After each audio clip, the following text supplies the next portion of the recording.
ओम शांति। आज 28 अगस्त 2024 आज के बाप दादा की मुरली है। मीठे बाबा कहते हैं, मीठे बच्चे, तुम जितना बाप को याद करेंगे उतना आत्मा में लाइट आएगी। ज्ञानवान आत्मा चमकीली बन जाती है। आज का प्रश्न है, माया किन बच्चों को ज़रा भी तंग नहीं करती? उत्तर है, जो पक्के योगी हैं, जिन्होंने योग बल से अपनी सर्व कामेंद्रियों को शीतल बनाया है, जो योग में ही रहने की हिम्मत करते हैं, उन्हें माया ज़रा भी तंग नहीं कर सकती। जब तुम पक्के योगी बन जाएंगे तब लायक बनेंगे। लायक बनने के लिए प्योरिटी फर्स्ट है। ओम शांति। मीठे मीठे बच्चों को बाप बैठ समझाते हैं, अज्ञान के कारण तुम्हारी आत्मा डल हो गई है। हीरे में चमक होती है ना, पत्थर में चमक नहीं होती। इसलिए कहा जाता है, पत्थर मिसल डल हो गई है। फिर जागती है तो कहा जाता है, यह जैसे पारसमणि है। अब अज्ञान के कारण आत्मा की ज्योति डिम हो गई है, काली नहीं होती है। नाम यह रखा हुआ है। आत्मा सबकी एक जैसी होती है। शरीरों की बनावट अनेक प्रकार की होती है, आत्मा तो एक ही है। अब तुम समझते हो हम आत्मा हैं, बाप के बच्चे हैं। यह सारा ज्ञान था, वह फिर धीरे धीरे निकल गया है। निकलता निकलता आखिरी कुछ नहीं रहता तो कहेंगे अज्ञान। तुम भी अज्ञानी थे, अब ज्ञान के सागर से ज्ञानी बनते जाते हो। आत्मा तो बहुत सूक्ष्म है, इन आँखों से देखने में नहीं आती। बाप आकर समझाते हैं, बच्चों को नॉलेजफुल बनाते हैं, तब सुजाग होते हो। घर घर में सोझरा हो जाता है। अभी घर घर में अंधियारा है, अर्थात आत्मा डिम हो गई है। अब बाप कहते हैं, मुझे याद करो तो लाइट आ जाएगी, फिर तुम ज्ञानवान बन जाएंगे। बाप किसकी गिलानी नहीं करते हैं, यह तो ड्रामा का राज समझाते हैं। बच्चों को कहा है ना, यह तो सब मूढ़मती हो गए हैं। कौन कहते हैं? बाप। बच्चे, तुम्हारी कितनी सुंदर बुद्धि बनी थी श्रीमत पर, अभी तुम फील करते हो ना। तुम्हें ज्ञान मिला है, ज्ञान की पढ़ाई कहा जाता है। बाप की पढ़ाई से हमारी ज्योति जग गई है। इनको ही सच्ची सच्ची दीपावली कहा जाता है। छोटेपन में मिट्टी के दीपक में तेल डाल ज्योति जगाते थे, वह तो रस्म चलती रहती है, उनसे कोई दीपावली नहीं होती। यह तो आत्मा जो अंदर है वह डिम हो गई है, उनकी ज्योति आकर बाप जगाते हैं। बच्चों को आकर नॉलेज देते हैं, पढ़ाते हैं। स्कूल में टीचर पढ़ाते हैं ना, वह है हद की नॉलेज, यह है बेहद की नॉलेज। कोई साधु संत भी पढ़ाते हैं क्या? रचयिता और रचना के आदि मध्य और अंत की नॉलेज कब सुनी? कभी कोई ने आकर पढ़ाई? जाकर देखो कहाँ यह नॉलेज पढ़ाते हैं। सिर्फ एक बाप ही पढ़ाते हैं तो उनके पास पढ़ना चाहिए। बाप अनायास ही आ जाते हैं, ढिंढोरा थोड़े ही पीटते हैं कि मैं आ रहा हूँ। अनायास ही आकर प्रवेश करते हैं। वह आवाज़ तो कर ही नहीं सकते जब तक उनको ऑर्गन्स ना मिले। आत्मा भी ऑर्गन्स बिगर आवाज़ नहीं कर सकती। शरीर में जब आई है तब आवाज़ करती है। तुम समझाओ तो कोई मानेंगे नहीं। बच्चों को जब यह नॉलेज दी जाती है तब समझते हैं। यह नॉलेज एक बाप के सिवाय कोई दे ना सके। विनाश का साक्षात्कार भी कोई चाहते थोड़े ही हैं, यह बाप ही आकर कराते हैं। ड्रामा अनुसार पुरानी दुनिया अब खत्म होनी है, नई दुनिया स्थापन हो रही है। जिनको बाप से नॉलेज लेनी है वह आते रहते हैं। कितनों को ज्ञान दिया होगा, अनगिनत। गांव-गांव से कितने ढेर आते हैं। यह आत्माओं और परमात्मा का मेला एक ही बार लगता है। संगम युग पर ही आते हैं। बाप आकर नई दुनिया स्थापन करते हैं। जिनकी ज्योति जगाते हैं वह फिर जाकर औरों की ज्योति जगाते हैं। अभी तुम सबको वापस जाना है। इसमें बुद्धि से काम लेना होता है। भक्ति मार्ग में तो है अंधियारा, ज्ञान देने वाला तो एक बाप चाहिए। वह आते ही हैं संगम पर। पुरानी दुनिया में ज्ञान मिल ना सके। मनुष्यों के ख्याल में है अभी तो 40,000 वर्ष पड़े हैं। बिल्कुल ही घोर अंधियारे में हैं। समझते हैं 40,000 वर्ष बाद भगवान आएगा, जरूर आकर ज्ञान दे सद्गति करेंगे। तो गोवा अज्ञान है ना, इनको अज्ञान अंधियारा कहा जाता है। अज्ञान वालों को ज्ञान चाहिए। भक्ति को ज्ञान नहीं कहा जाता है। आत्मा में ज्ञान है नहीं, परंतु डल बुद्धि होने कारण समझते हैं भक्ति ही ज्ञान है। एक तरफ कहते हैं ज्ञान सूर्य के आने से सोजरा होगा, परंतु समझते कुछ नहीं। गाते हैं ज्ञान सूर्य प्रगटा। किसके लिए कहते हैं ज्ञान सूर्य? कब आया यह कोई नहीं जानते। पंडित आदि होगा तो कहेगा जब कलयुग पूरा होगा तब सोजरा होगा। यह सब बातें बाप आकर समझाते हैं। बच्चे नंबरवार समझते हैं। टीचर बच्चों को पढ़ाते हैं। एक रस तो बच्चे नहीं पढ़ेंगे।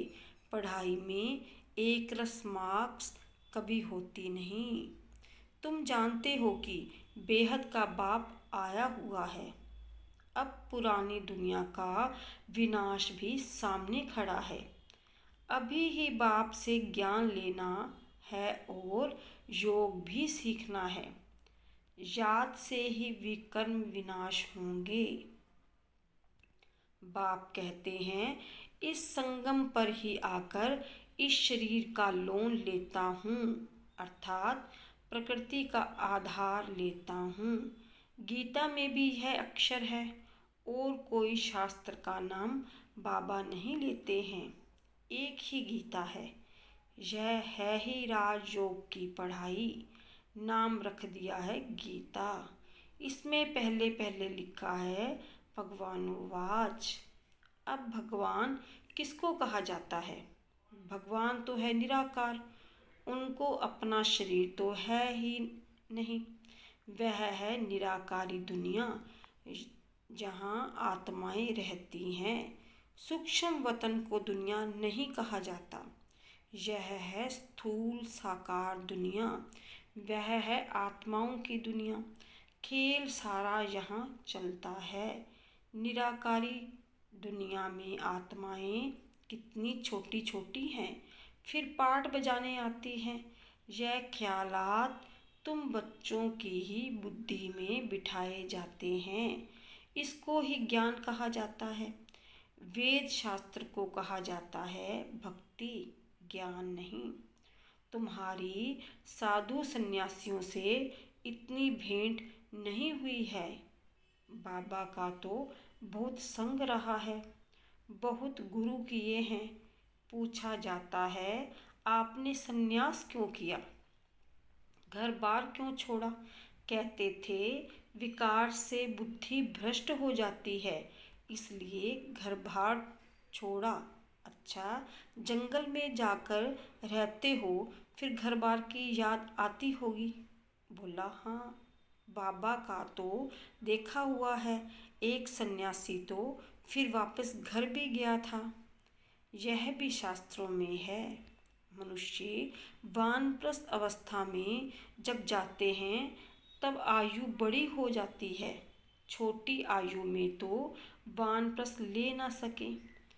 कुंभ के मेले में बहुत छोटे छोटे नांगे लोग आते हैं, दवाई खिलाते हैं, जिससे काम इंद्रियां ठंडी पड़ जाती हैं। तुम्हारा तो है योग बल से काम इंद्रियों को वश में करना। योग बल से वश होते होते आखिरीन ठंडी हो ही जाएंगी।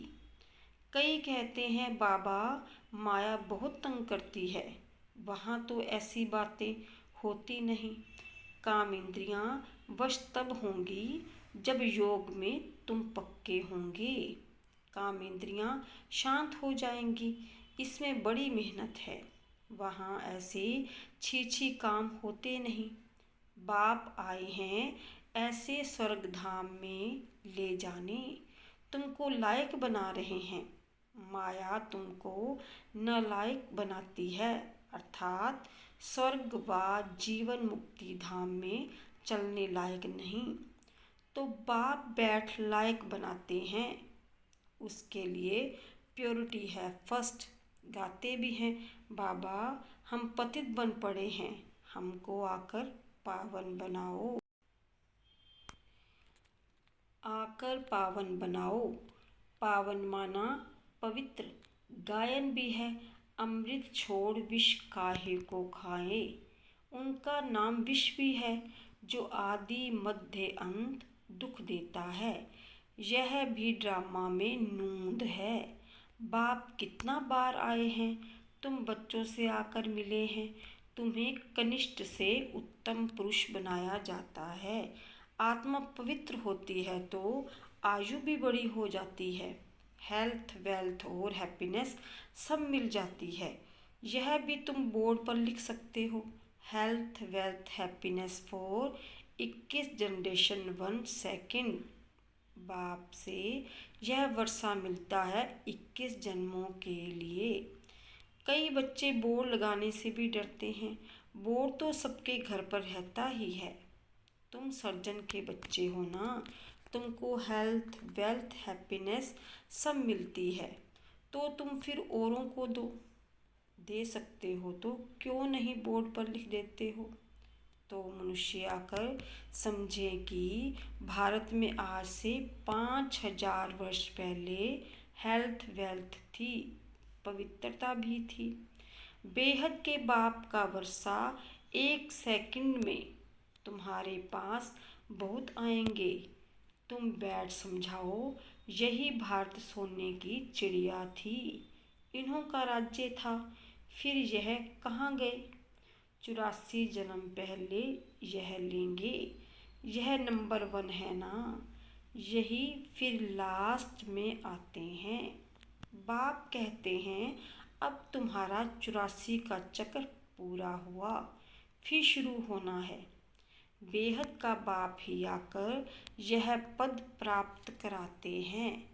सिर्फ कहते हैं तुम मुझे याद करो तो पावन बन जाएंगे। 84 जन्मों को जानकर बाप से वर्षा लेना है, परंतु पढ़ाई तो चाहिए ना। तुमको कहा जाता है सवदर्शन चक्रधारी, नया तो कोई समझ ना सके। तुम जानते हो सब आत्मा को कहा जाता है। हम आत्मा जो पवित्र थी, शुरू से लेकर 84 का चक्कर लगाया, वह भी बाप बताते हैं। तुमने पहले पहले शिव की भक्ति शुरू की, तुम तो अव्यभिचारी भक्त थे। बाप के सिवाय कोई समझा ना सके। बाप कहते हैं मीठे मीठे बच्चों, तुमने पहले पहले यह जन्म लिया। कोई साहूकार होगा, तो कहेंगे ना कि आगे जन्म में इसने ऐसा कर्म किया है। कोई रोगी होगा तो कहेंगे पिछले कर्म का हिसाब किताब है। अच्छा, इन लक्ष्मी नारायण ने कौन से कर्म किए? यह बाप बैठ समझाते हैं। इनके 84 जन्म पूरे हुए, फिर फर्स्ट नंबर में आना है। भगवान संगम युग पर ही आकर राजयोग सिखलाते हैं। अभी तुम समझ रहे हो कि बाबा हमें राजयोग सिखला रहे हैं, फिर भी तुम भूल जाएंगे। कर्म, अकर्म और विकर्म का गुह्य गति भी बाप ने समझाई है। रावण राज्य में तुम्हारे कर्म विकर्म हो जाते हैं, वहाँ कर्म अकर्म होते हैं। वहाँ रावण राज्य ही नहीं, विकार होता नहीं, वहाँ है ही योग बल। जबकि योग बल से हम विश्व के मालिक बनते हैं तो ज़रूर पवित्र दुनिया भी चाहिए। पुरानी दुनिया को अपवित्र, नई दुनिया को पवित्र दुनिया कहा जाता है। वह है वॉइसलेस वर्ड, यह है विशेष वर्ड। बाप ही आकर वैशाल्य को शिवालय बनाते हैं। सतयुग है शिवालय। शिव बाबा आकर तुमको सतयुग के लिए लायक बना रहे हैं। लक्ष्मी नारायण के मंदिर में जाकर तुम पूछ सकते हो, आपको मालूम है इन्होंने यह पद कैसे पाया, विश्व के मालिक कैसे बने? बाप कहते हैं तुम नहीं जानते हो, हम जानते हैं। तुम बाप के बच्चे ही कह सकते हो कि हम आपको बता सकते हैं इन्होंने यह पद कैसे पाया।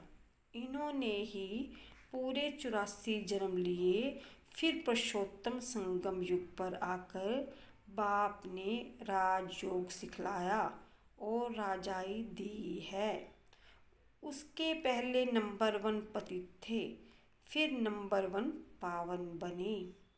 सारी राजधानी है ना, तुम्हारे चित्रों में सब क्लियर है। इन्हों को राजयोग किसने सिखलाया? ऊंचते ऊंच है ही परमात्मा, देवताएं तो सिखला न सकें, भगवान ही सिखलाते हैं, जिसको नॉलेजफुल कहा जाता है। बाप टीचर, सतगुरु भी कहा जाता है। यह सब बातें वही समझ सकते हैं जिसने शुरू से शिव की भक्ति की होगी। मंदिर बनाने वालों से तुम पूछो, आपने यह मंदिर बनाया है, इन्होंने यह पद कैसे पाया? इन्हों का राज्य कब था? फिर यह कहाँ गए? अब यह कहाँ है?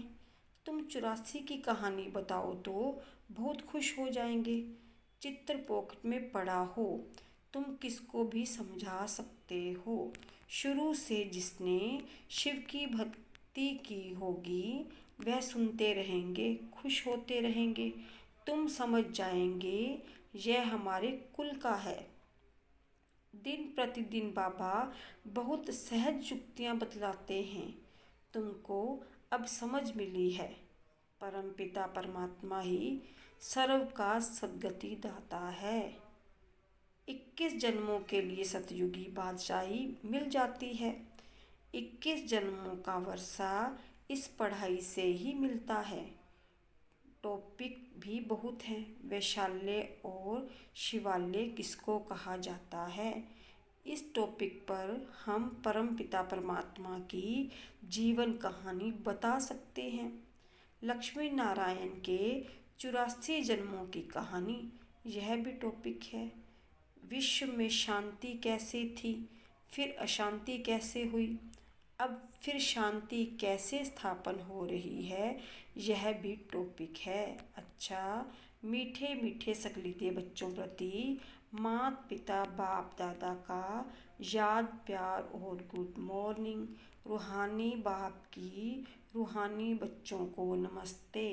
हम रूहानी बच्चों की रूहानी बाप दादा को नमस्ते। शुक्रिया बाबा, शुक्रिया। आज की मुरली से धारणा के लिए मुख्य सार। फर्स्ट पॉइंट, अब उत्तम पुरुष बनने के लिए याद के बल से आत्मा को पवित्र बनाना है। कामेंद्रियों से कोई भी विकर्म नहीं करना है। सेकंड पॉइंट, ज्ञानवान बन आत्माओं को सुजाग करने की सेवा करनी है। आत्मा रूपी ज्योति में ज्ञान योग का घृत डालना है। श्रीमत पर बुद्धि को स्वच्छ बनाना है। आज का वरदान है, पॉइंट स्वरूप में स्थित हो मन बुद्धि को नेगेटिव के प्रभाव से सेफ रखने वाले विशेष आत्मा भव। पॉइंट स्वरूप में स्थित हो मन बुद्धि को नेगेटिव के प्रभाव से सेफ रखने वाले विशेष आत्मा भव। जैसे कोई सीजन होती है तो सीजन से बचने के लिए उसी पर मान अटेंशन रखा जाता है। बारिश आएगी तो छाते रेनकोट आदि का अटेंशन रखेंगे। सर्दी आएगी तो गर्म कपड़े रखेंगे। ऐसे वर्तमान समय मन बुद्धि में नेगेटिव भाव और भावना पैदा करने का विशेष कार्य माया कर रही है। इसलिए विशेष सेफ्टी के साधन अपनाओ। इसका सहज साधन है एक पॉइंट स्वरूप में स्थित होना। आश्चर्य और क्वेश्चन मार्क के बजाय बिंदु लगाना अर्थात विशेष आत्मा बनना। आज का स्लोगन है, आज्ञाकारी वह है जो हर संकल्प बोल कर्म में जी हजूर करता है। आज्ञाकारी वह है जो हर संकल्प बोल और कर्म में जी हजूर करता है। ओम शांति।